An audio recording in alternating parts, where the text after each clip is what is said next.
इस खबर के प्रायोजक बाय वागजी मसाले, हर चुटकी में जायका। वागजी प्रीमिक्स स्पाइसेस। सिंगापुर टाउनशिप और आसपास के कॉलोनियों में यातायात जाम से लोग परेशान हैं। रेलवे, जिला प्रशासन, नगर निगम और यातायात पुलिस के अधिकारियों ने अंडरपास निर्माण स्थल का निरीक्षण किया।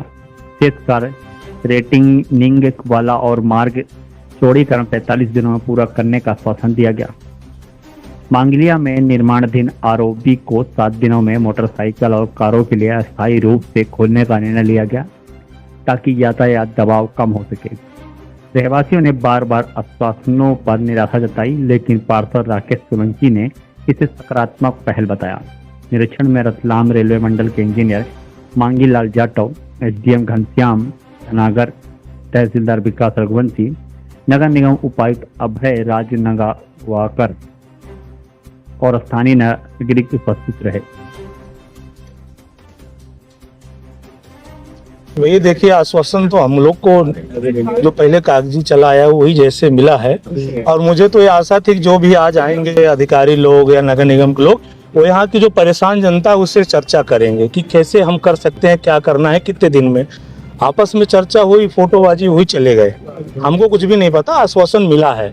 अब वो कितने दिन में होगा, उसमें तो जितने आधे लोग सब बाहरी लोग थे जो यहाँ के क्षेत्र के, लेकिन यहाँ अंदर के रहवासी नहीं है, तो यहाँ की समस्या कैसे मालूम चलेंगे कि मैं 2 व्हीलर से मुझे ऑफिस जाना है तो मैं 1.5 घंटा लेट पहुँचा रहा हूँ, मुझे अस्पताल जाना है मैं 2 घंटा लेट पहुँचा रहा हूँ, या स्कूल से मुझे मेरे बच्चे आ रहे हैं तो मैं 2 घंटा इंतजार करूँ, बस यहाँ फंसी हुई है।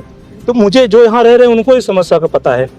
तो अभी आए थे बहुत से अधिकारी लोग आए, नगर निगम के लोग भी आए हैं, निरीक्षण हुआ है। अब देखिए, आश्वासन मिला है अगर इस समस्या का हल हो जाए। और जो भाई साहब ने बताया कि जो भारी वाहन का प्रवेश है कई जगहों पे, कई शहरों में नो एंट्री रहती है, इस क्षेत्र में भी अगर भारी वाहन का 10 से 6 नो एंट्री हो जाए तो कुछ % ये कम हो जाए, क्योंकि आप देख रहे सिंगल रोड है, एक अगर डंपर आ गया तो पूरा रोड जाम हो जाता है।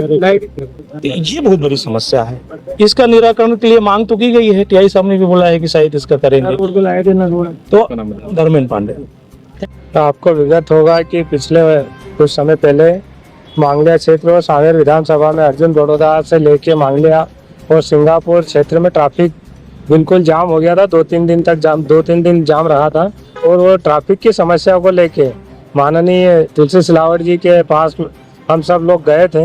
और उसी कड़ी में आज जो कि रेलवे ब्रिज और अंडरपास 2 ऐसी समस्या है यहाँ पर जो अति आवश्यक भी है, क्योंकि यह बनाना जरूरी भी है।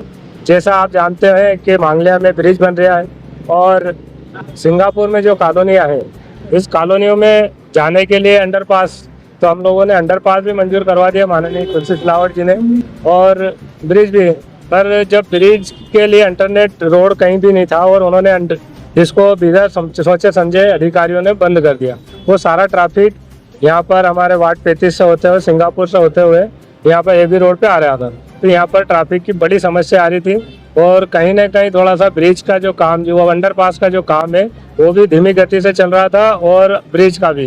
तो इसीलिए हमारे माननीय तुलसी सिलावट जी ने डीएमआर को, एसडीएम को और संबंधित अधिकारी और नगर निगम के अधिकारियों को सभी को बुलाया था। T1 पे आज उन्होंने बैठक रखी थी, और वहाँ से उन्होंने सख्त निर्देश दिए थे कि ये समस्या का समाधान जल्द से जल्द करें। उन्हीं को सभी अधिकारियों को लेके मौके पर गए हम लोग। यहाँ पर सिंगापुर ब्रिज के यहाँ पे भी गए। यहाँ पर हम लोगों ने 2-3 पॉइंट क्लियर करे हैं। एक तो जल्द से जल्द जो अंडरपास बन रहा है, पड़ोस में एक और अंडरपास बन रहा है, उसको बनवाना है, और साथ में 1 बाय करना है। एक तरफ से आने का और एक तरफ से जाने का रास्ता अति शीघ्र चालू करवाना है। साथ ही जब तक ये समस्या का समाधान नहीं होता है, जो मांगलिया में जो ब्रिज बन रहा है वहाँ पे उन्होंने जो ट्रैफिक रोका गया है, यहाँ से बिल्कुल सांवेर जाने के लिए रास्ता बंद कर दिया है, उसका रास्ते को खुलवाने के लिए जाके 7 दिन का समय दिया है कि कहीं ना कहीं बारिश में ये समस्या नहीं हो, और इसका इंटरनेट रोड बना के, और जिसके बाद में ही हम लोग ये समस्या का समाधान हो जाएगा, जब भी वहाँ पर अंडरपास, ये ब्रिज का काम चालू कराएंगे, और जब तक कि अंडरपास भी चालू हो जाएगा, इधर से अंडरपास चालू हो जाएगा, फिर ब्रिज का काम हम चालू करवाएंगे। ये आज की समस्या थी, लोगों की शिकायत थी, ये शिकायत का समाधान करा हमने।